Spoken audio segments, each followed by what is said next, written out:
Почти 2 недели развивались государственные флаги всех союзных республик на центральном стадионе имени Владимира Ильича Ленина. Все эти дни тысячи зрителей с увлечением следили за соревнованиями спартакиады народов Советского Союза. Борьба за победу.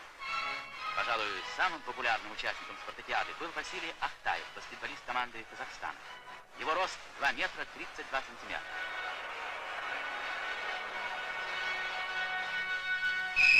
Встреча лидеров команд Казахстана и Латвии по существу решает исход первенства по баскетболу. Вот мяч передан Ахтаеву. Татарские спортсмены очень удачно выступают на спартакиаде. Во многом их успех решает Ахтаев, самый результативный игрок этих состязаний.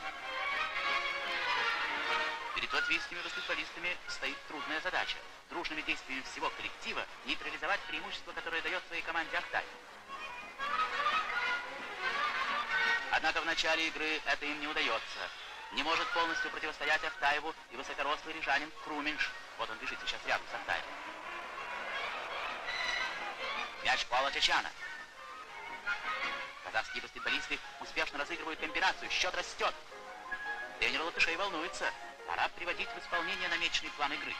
Вот так, хорошо. Мяч у казахских баскетболистов. Ахтаев ждет его, но латвийские баскетболисты предлагают очень высокий темп игры. Этот темп не под силу казахским спортсменам. Прорыв. Мяч в корзине. Баскетболисты Латвии продолжают атаковать. Теперь инициативу у прибалтийских спортсменов.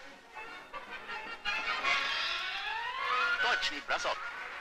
Встреча окончена. Победу одержали баскетболисты